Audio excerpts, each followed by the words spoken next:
Welcome to the Idea Climbing Podcast. LinkedIn is only a powerful tool if you know how to use it. With almost 20 years of experience on LinkedIn, my guest Donna Serdula and I discuss LinkedIn branding strategies in this episode. Donna is the founder and president of Vision Board Media, a company dedicated to helping individuals and their businesses tell their unique stories on LinkedIn and beyond. At LinkedIn-makeover.com, Donna and her team of over 20 writers and coaches help people seize opportunities and transform their lives through innovative career branding. Author of LinkedIn Profile Optimization for Dummies and host of the podcast Dream Big with Big Dreamers, Donna has shared her LinkedIn expertise at global conferences, keynotes, and workshops, and has been featured in high-profile news outlets. We dive into topics such as how to build effective and meaningful relationships on LinkedIn instead of just making transactions, recommendations for topics and frequency for effective posting, how to bridge the gap between having conversations and building a business, and more golden nuggets of advice. You're going to love this show.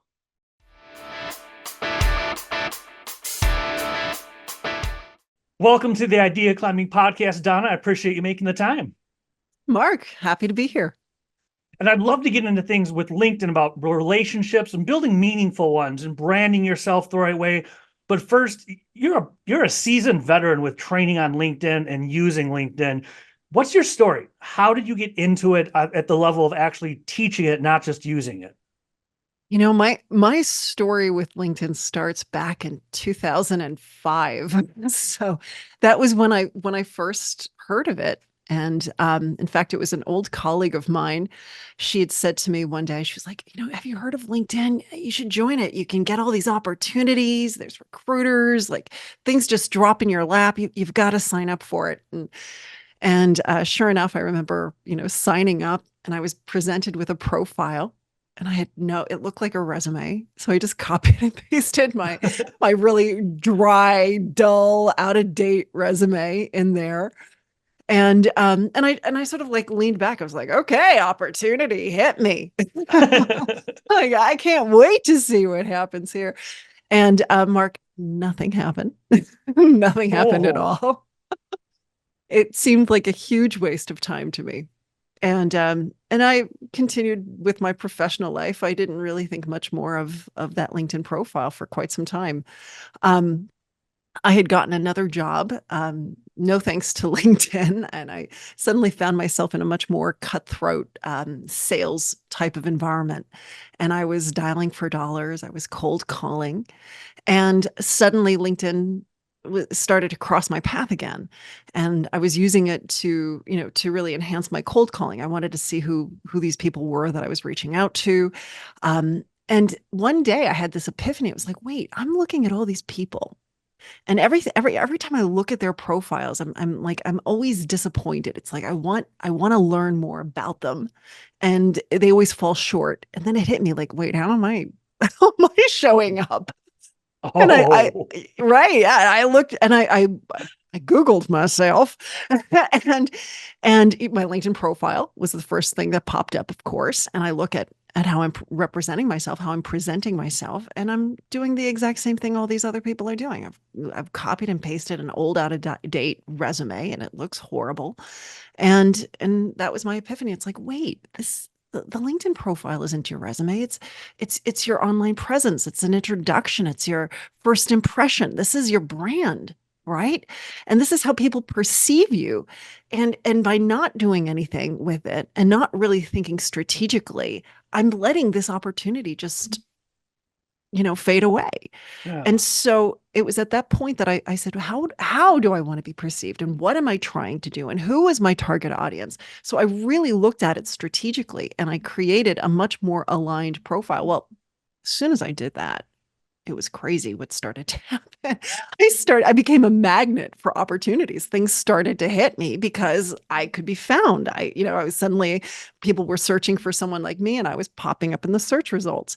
As I'm reaching out to potential clients, they're looking at me just as I was looking at them. And now they're impressed. They see someone who's embedded in their industry, who cares about them, who can help them. Everything shifted, everything changed. And it was shortly after that I realized this is what I want to do for other people. I want to help people have this experience. I want to help people tell their story. I want to help people shine on LinkedIn. And then from there, it didn't take long to then start to say, wait, people need more than just help on LinkedIn. They need help with their resumes. They need help with their bios. They need help on using LinkedIn more effectively. They need thought leadership assistance. And so, through those 15 years that I've been doing this, we've gone into different, directions based upon the needs of our clients. Could you unpack your branding story a little bit more? How did you build your brand to get opportunities coming to you? Yeah. So with LinkedIn, now this was years ago, but at the same time, certain things about LinkedIn, certain things have changed and certain things haven't changed. So when you think of the LinkedIn feed, that has changed massively over the last 10, 15, at this point, 20 years. But the LinkedIn profile hasn't really changed. It's still this huge area to really tell your story, to showcase your trajectory, and it's a place to get found because LinkedIn is a search engine. A lot of people forget about that. They think it's a professional network. They think it's a social network, but it's a search engine. People are on LinkedIn. They're looking for someone like you. And you want to really think in terms of how are they finding you? What are those terms? And you want to make sure you're peppering those terms throughout your profile. That way you can collide with opportunity. But you also want to really think in terms of aligning that content. So a lot of times what I find, like, big mistakes people make would be, like what I had been doing, right? I was in sales, but I was pretty much aligning myself as a job seeker, right? Because I Okay. copied and pasted a resume, but my target audience wasn't job seekers or wasn't recruiters, right? It was people within my industry. So it's really important to make sure that you're telling the right story on your profile. So there's always this, I always find that there's like this misalignment. It's very, very normal where a person will tell the wrong story. They'll tell the story, it was right at one point, but then it ages and it's no longer their story today. Or oftentimes what I'll also find is, and this is rather similar, but a person will work hard to optimize their profile, right? And then years go by and now they're only putting in bare bones things on top, the more current things. And so their profile is optimized for this previous version of themselves. And they wonder, like, why am I not getting the right opportunities? Why is everything so low level? Why is nothing really qualified? It's because that all the keywords and all the content is from 5, 10, 15 years ago. And all the new stuff is bare bones, right? So it's things like that I see over and over and over again. So how do you build your brand on LinkedIn? One, there's the foundational piece of the LinkedIn profile, making sure that it's up to date, making sure it's aligned and strategic, and written for your target audience. That's one piece of it. The other piece is you want to build your network. You want to make sure that all the people you're meeting, you're connecting with, right? That's a really important piece because that's going to give you that amplification. Then the other piece of this is you want to make sure that you consistently show up.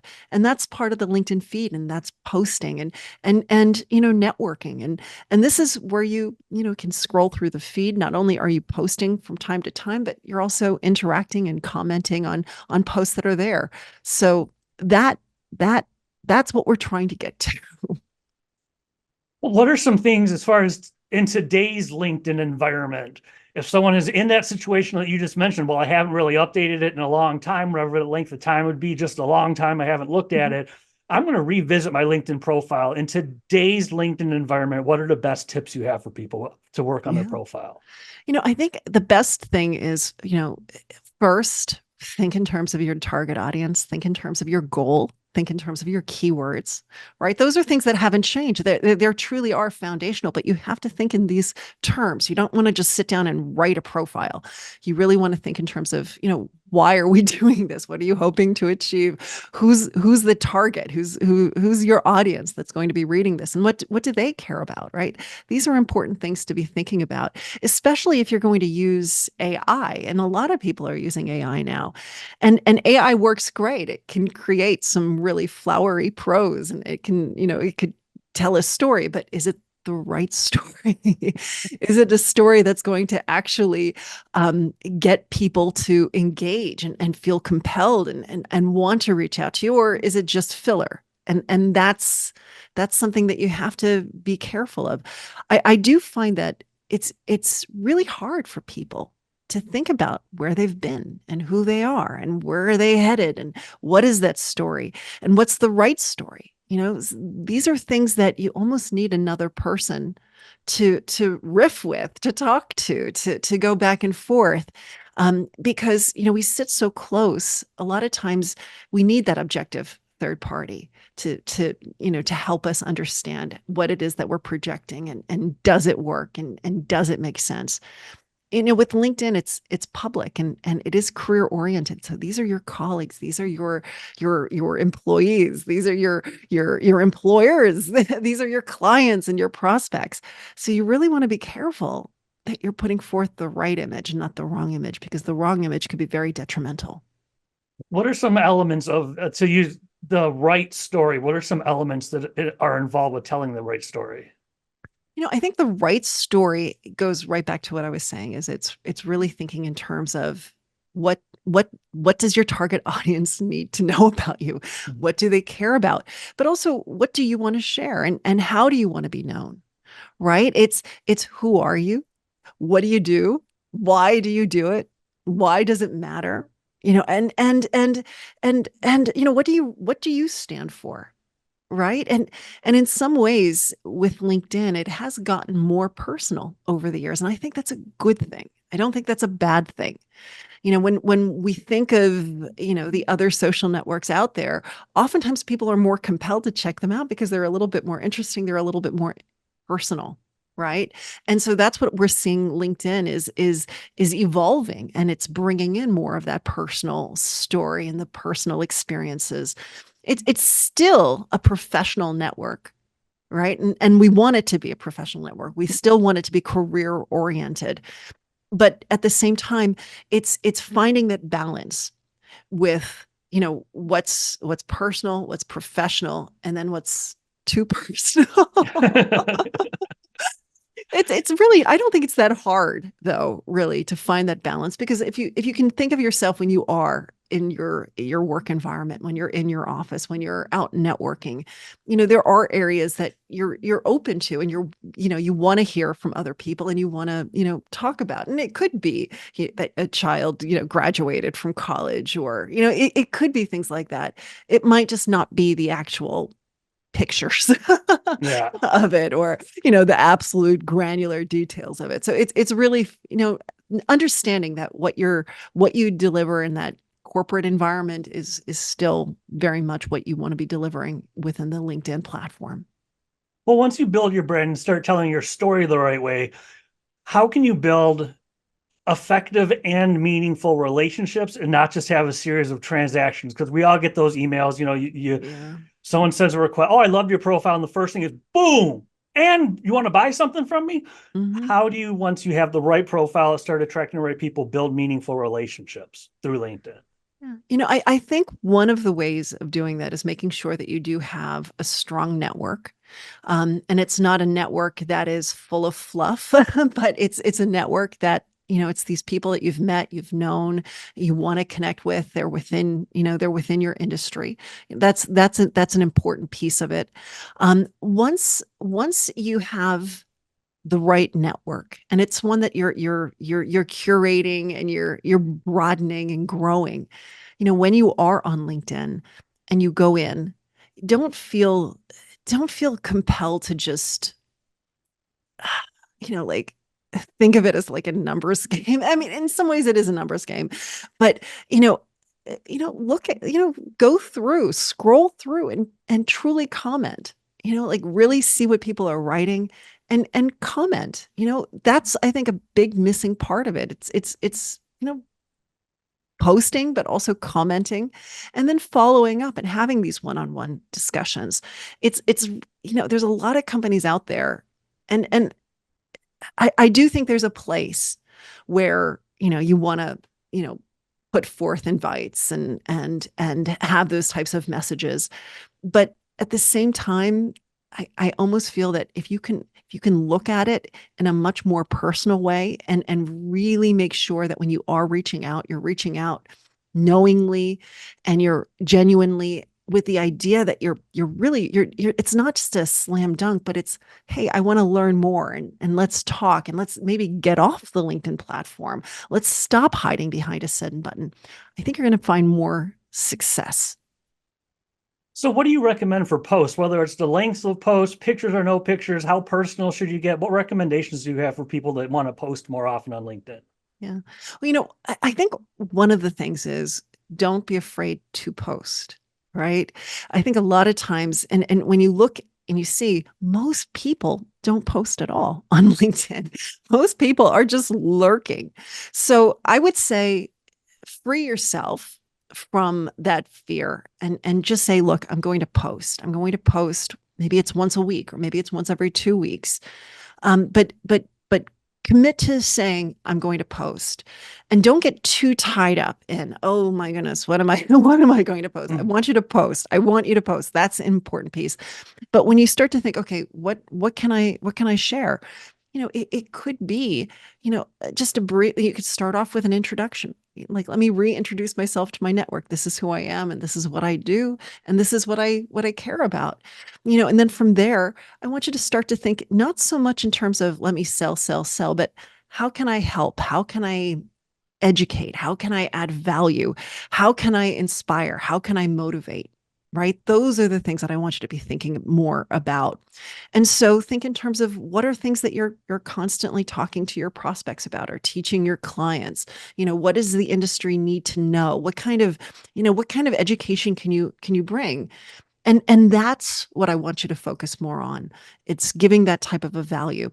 And once you start to do that, and you do that with regularity, because oftentimes people will post, and they'll post once, and they won't post again. But I do want you to really think, okay, let's keep that momentum, post, and try to do it in a consistent way. But if you do it in a consistent way, and you give that value, and make sure that when people do comment on those posts, that you're responding. That's a good thing.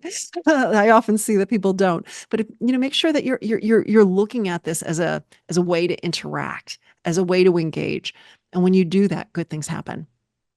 So how do you know, and how do you do this, when to take a relationship off of LinkedIn, whether it's through direct messages, comments, or otherwise? How do you take it off of strictly the LinkedIn and build something meaningful and valuable? Well, I think you can build meaningful relationships on LinkedIn. Okay. But I do think that there is a time when you do want to take it off, and it could be just picking up the phone. I know how crazy that is, but I think it's a good thing. I also think it's a really good idea, to reach out and say to people that maybe you've been rubbing elbows with in the comments section, and saying, hey, I'd like to set up a networking call with you. And here's the thing, Mark. Sometimes people will say no, and sometimes people will not respond, but that's okay. That's okay. It could be that maybe they're not checking, maybe they're shy, maybe, they've been burnt and they're very, guarded. But don't let that stop you, right? So always see if there's a way that you can take it further. So maybe you had a great interaction within the comments, or maybe someone posted something, click on message, and say, hey, I'd like to talk to you further about this, and see what happens. How do you bridge the gap between getting to know you conversations, building a rapport, building your brand? And at the end of the day, most of us, we, as far as entrepreneurs go, need to build business, but you don't want to be too salesy, but at the same time, it can't just be everyone's best friend. How do you bridge the Yeah. gap between a conversation and building a business? That's a great question. And I think the way, I do it is, I like to have that getting to know you aspect, and really understand what the person's needs are. And I also like to see if I can help them, so a lot of times it's not just saying, hey, like, I know these are the issues that you're probably facing, and I can help you. But if it's being able to bring business to the other person, that then gives them the understanding that, hey, she's helping me, and now I do want to listen to her and do business with her, because it's a back and forth type of situation. When do you start doing that, as far as how well do you have to get to know somebody before you can start with referrals, or, hey, I might be able to help you build your business? Because I'm guessing it's not necessarily an immediate thing, but when does that part of the conversation start to happen? Is it a certain amount of messages, a certain amount of rapport? What does that look like where you can start doing it? I've heard of people talking about like the 12 sales touch points. Yeah.